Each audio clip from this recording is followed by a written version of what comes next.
Welcome to the Touching into Presence podcast. This podcast is for people who are interested in bodywork, empowerment, and somatic-based practices. I am Nikki Olson. I'm Andrew Rosenstock. We are certified Rolfers. Collectively, we're trained in various movement and bodywork therapies with an emphasis on somatic awareness and client resilience. Through conversations, our goal is to share and explore mind-body paradigms to offer empowerment possibilities. Hey everyone. Today's a slightly different episode. We got a message from our previous guest, Liz Stewart, asking us if we could do a special episode for a nonprofit she has just started called Postures for Peace. We want to have a little short conversation, get the word out as support is needed right now. Currently, there's a proper website being developed. It's still all sort of fresh, but we're going to link to a givebutter site that has information on it. And you can always email Liz directly at liz@lizstewartsi.com. Both the link and her email are going to be in the information part of this podcast, right? And just a brief information, it's a project helping a group of healthcare practitioners, Rolfers, SI practitioners in Central and Eastern Europe for now, and their communities. And they're in need of more skill, living with high stress, especially due to the war in Ukraine, among other things, right? So the resources are going to go towards providing self-care skills for practitioners in the region and teaching them specific skills that they need to treat the clients in these affected communities. That's the short of it. There's so much more information on the givebutter page. I'm going to stop talking because it's not about me. It's about Liz and her nonprofit, the Postures for Peace. So that being said, let's get into the talk. Hey, Liz. Hey, Liz. Hey there, you guys. Thanks for making time. I'm happy to be here with you guys. I feel really happy that you're willing to do this. Yeah. Well, Liz, thank you for coming on. We just wanted to have a brief chat because you are spearheading something pretty amazing, this nonprofit Posture for Peace that I am honored to be on the board as the secretary and treasurer. So this all kind of unraveled rather quickly. So let's hear it from you. What I would like to know. First, I think it would be great to know what it is, and then what was the inspiration behind it? Okay. So it's called Postures for Peace. And what it is, it's a 501c3 nonprofit, which means something to people that know those terms in accounting and in the IRS. Basically, on my end, it just means a whole bunch of paperwork.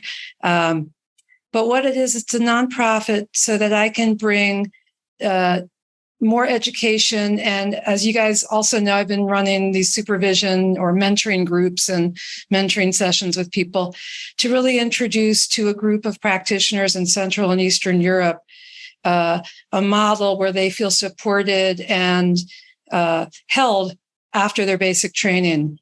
And so it will bring more teachers over there. I can raise $50,000 a year maximum because of the way I filed with the taxes and with the government. And the reason why I filed this way was so that I could get it launched immediately, because most nonprofits take about 6 months before they get approved. And so the idea is to bring myself to start with, and then a team of people that it's all paid for. And the dilemma, and this goes with the story, is that I went to the European Guild's gathering, and it was really great. The EGSI put on a conference in the end of, end of May, early June. And they had a whole group of their faculty, and then there were 3 guests. And the guests were Ed Mopin, Sharon Wheeler, and myself.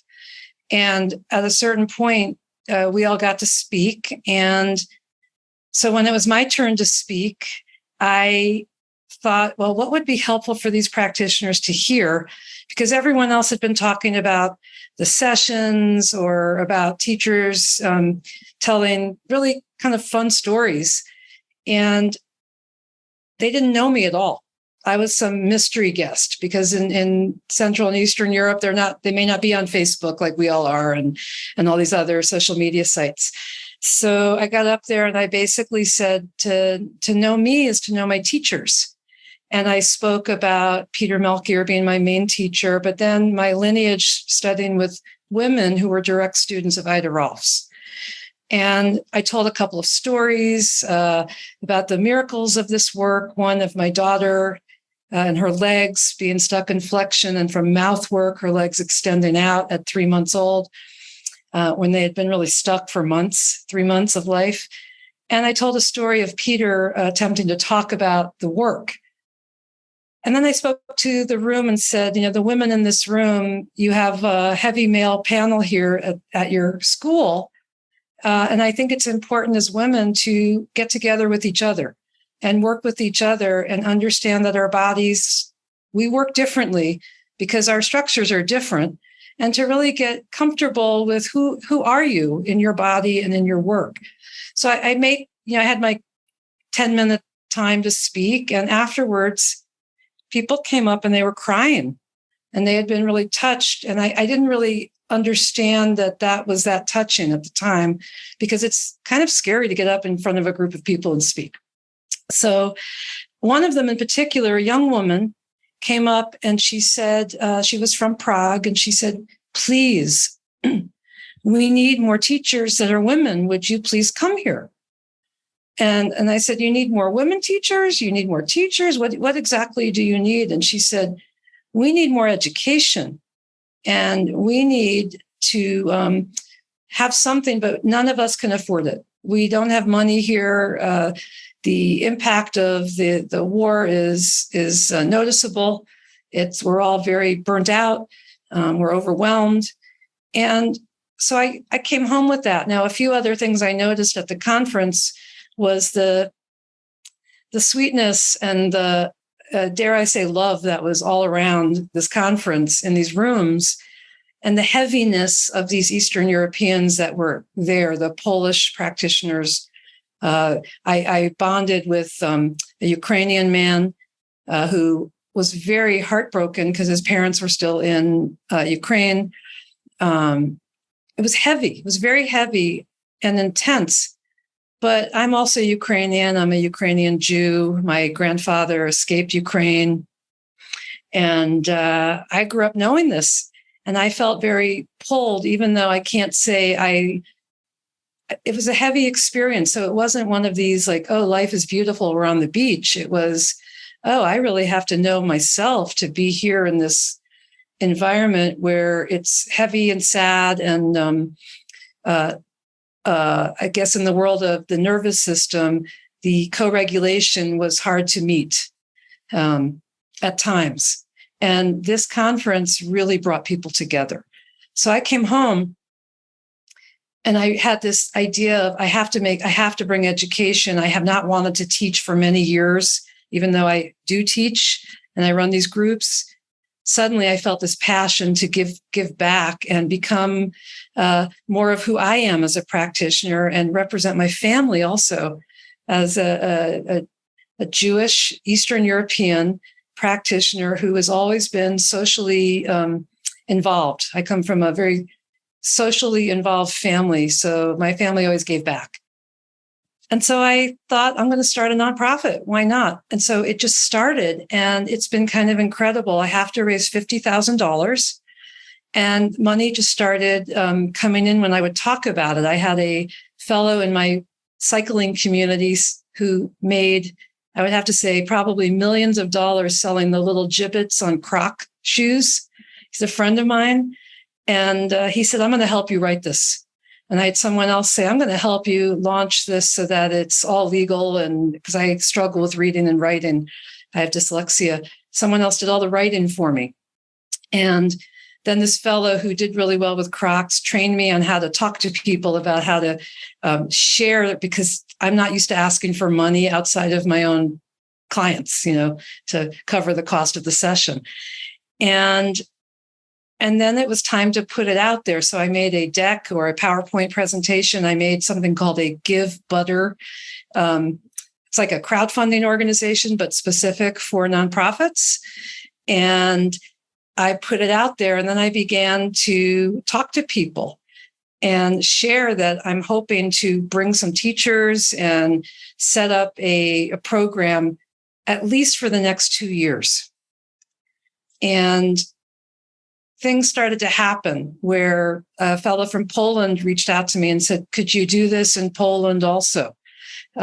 Somebody else from Slovenia reached out and said, is there a chance I could come?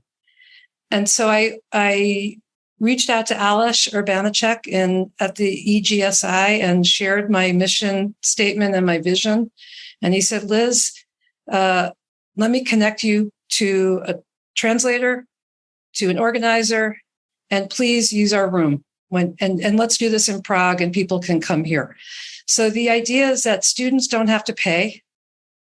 They get to come and have reasonable classes. And for them, what that means is 4.5 days, so that they don't get taken away from their week.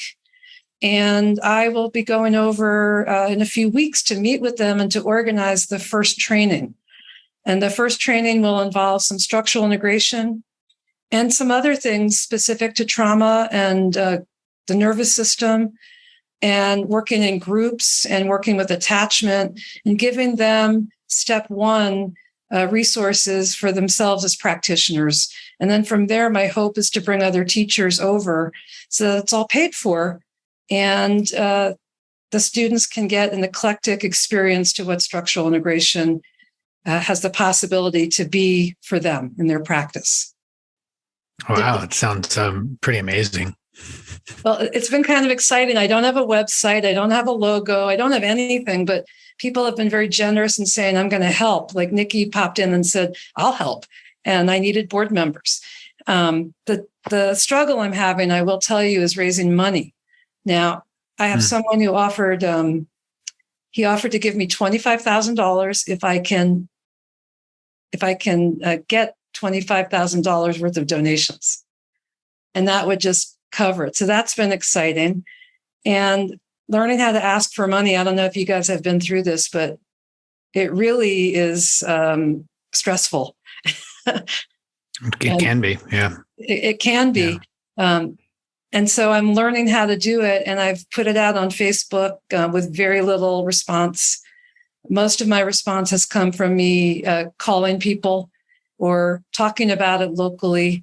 For example, I worked with a little baby recently, and I've worked with the baby's mother, baby's brother, mother, grandparents, and great-grandparents over 30 years.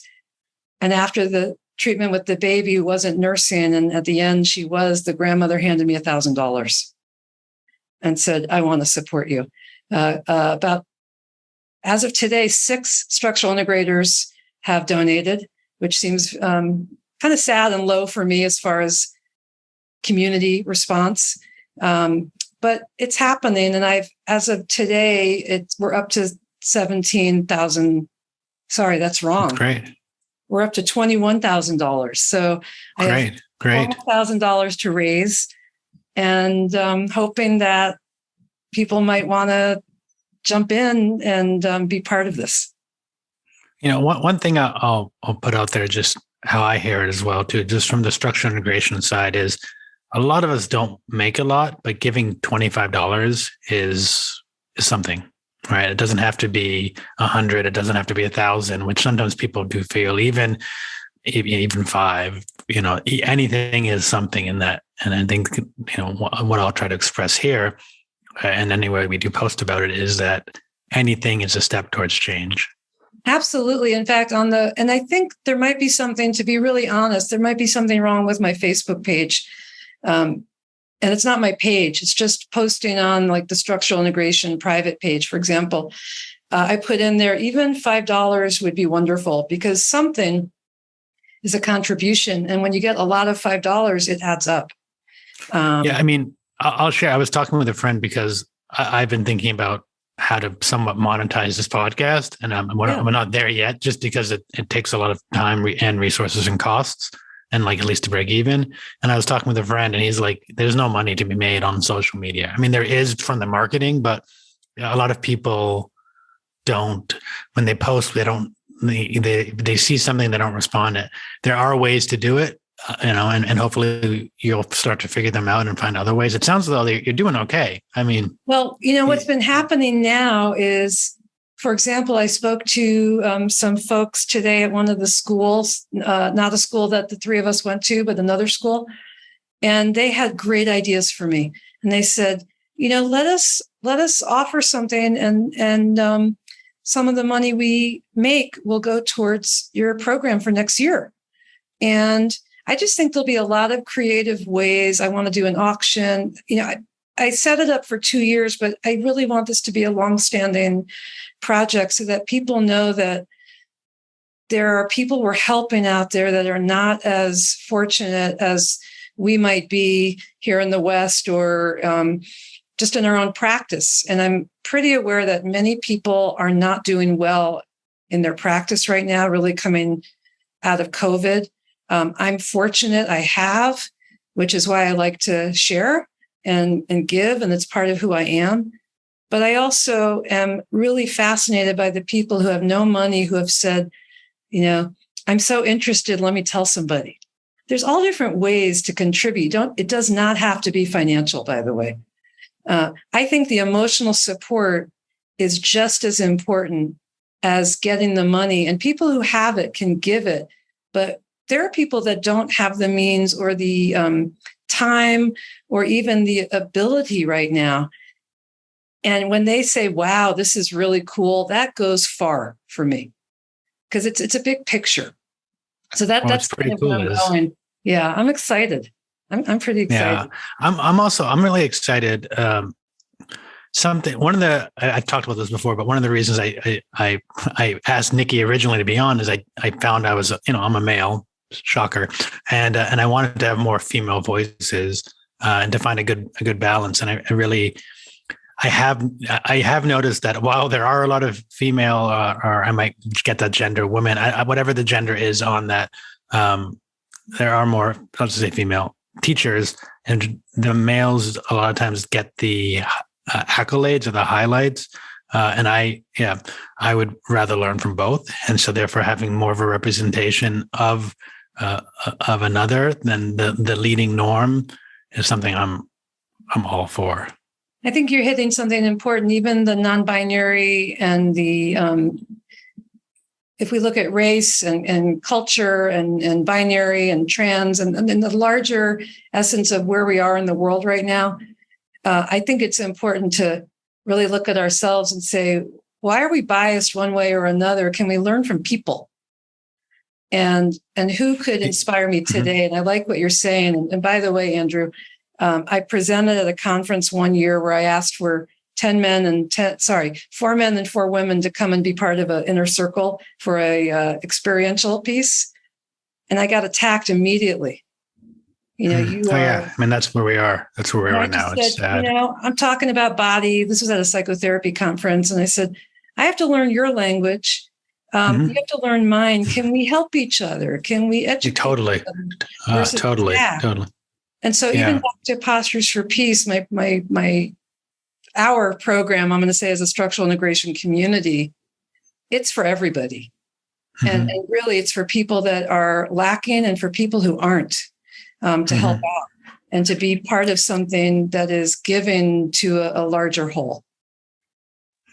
Well, and that's, when you were sharing this idea with me, that was my biggest attraction to it, is there are, Rolfing, structural integration, we're still a relatively small community. And I think, as you were sharing this with me, I couldn't help but think of still reaching out to practitioners who are in need, don't have access to continuing educations for all the various reasons you mentioned.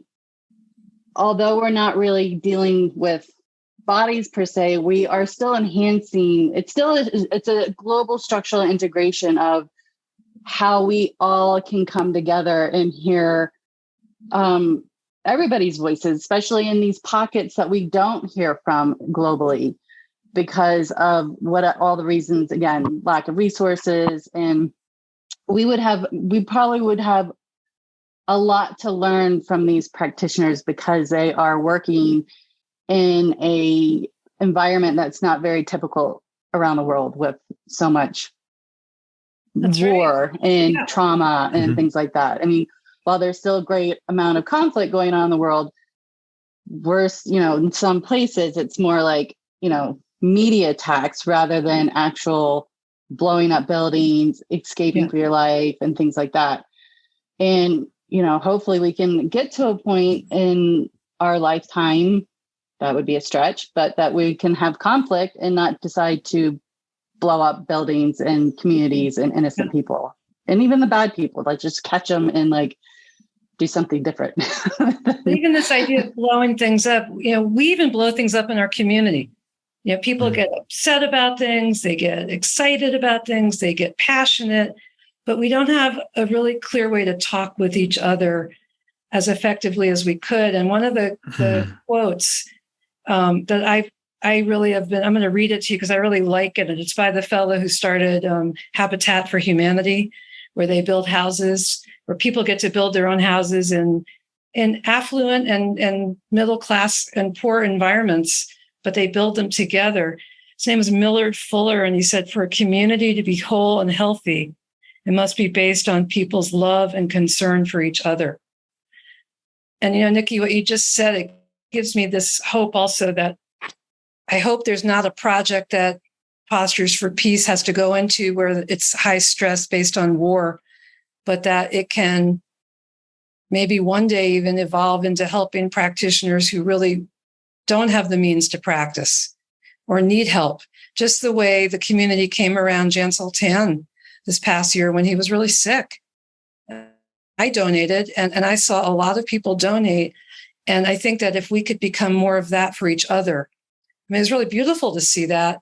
And there are other people in need also. And I think Jan would be the first one I did talk to him. He was blown away by this. It was life-changing. And if we can impact someone's life just from our heart, that's a good thing that we can live our life knowing about ourselves. Yeah. Yeah. And, there's something I'll share, and I hope this adds to it. But one of the things I struggle with a lot in the current day of binaries is X is in the control, and therefore we need to shift and put Y in control. We need to go the opposite way. And I'm not hearing that here, actually, even though we're saying there's more, even though there's more males and we're trying to get more, it doesn't feel to me as a radical polarization. It actually feels very supportive and neutral and not oppositional, which would be wonderful. The whole world could be that way. But there we are saying, okay, there's this thing and we're working to shift it. But it's not like, it doesn't seem to me to have that polar difference that so much does, that, well, this has been the way and therefore we need to switch it. And then the problem with that philosophy is it just creates more polarization. Yeah. And I don't hear you doing that, which is awesome. Well, I don't think our work is that. I think the way you just described this is what structural integration is about, is supporting. And it makes me think that we're really aiming, well, what sticks with me is, can we have a shift in culture? Can we be a culture that says, yeah, we're going to shift together. And even if there are some stragglers on either side of it, we're still going together towards, something healthy for us as a culture, as a community of body workers. This whole conversation that we're having is actually making me think of a podcast that I had listened to this morning. And I'm just going to share a little bit of it. It's with Simon Sinek. I'm probably going to botch some names here. I'm sorry about that for anybody that's listening. But Jean, and it's an interview with Jean Olwang. And I won't go into all her success. She's a powerhouse. But the kind of the intro to this podcast, it says, some of the most successful people in the world all have a secret power. It is not their experience or technical expertise that matter most. It's their partnerships. Mm-hmm. And part of this podcast, the beginning part that I was listening to, I was talking about two people who learned about the hole in the ozone layer, and that they got together and they, were super smart. And we're like, how are we going to fix this? And they wrote an article in a Nature magazine, and then basically all these people, big corporations, that CFs, whatever, the main thing that's destroying the ozone, like attack them for like 10 years.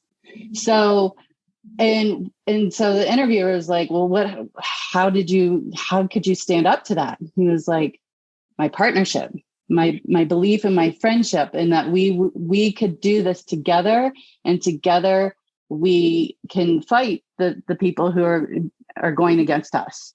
And as I was listening to this, when I was walking the dogs, I was thinking about, what you're working with and what you're trying to get together, and just with the stories that you're sharing of how to get this off the ground. Liz, it's amazing, because a lot of these are your personal friends or personal connections. And it's the partnerships that you've cultivated throughout your life. And it's just going to be amazing when this happens, how you're going to share that globally. Yeah. So, thank you. Well, here's a piece for you guys then. The folks over in Central and Eastern Europe heard me on your podcast. Ah, nice. That's right, baby. And they shared it. That's they awesome. shared it and passed it around, and then they sent it to me and they said, "This is how we've come to know you." So that's so awesome. That's so like that. Just to tie back into Nikki's sort of thing about partnership, to hear that right now. I'm probably close to tears, which luckily the people won't see, but to think that a little small thing that we did has had a ripple out and has supported people along the way from what little action it took. It does take a lot to edit. I'm going to pat myself on the back there, but really it's like a little thing. So that's awesome. I've been in talk with a few Japanese people and like trying to get stuff there, and we're stuck because of language, and we're working with that. But it has been awesome to hear how, in some way, this brings the world a little. Well, I would say it brings the world, but it brings us a little more.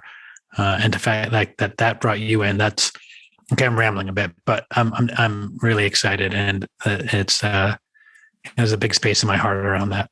Yeah, I wish everyone could have seen all three of our faces when I said that, because I think that our smiles could have crossed the United States. They were just big.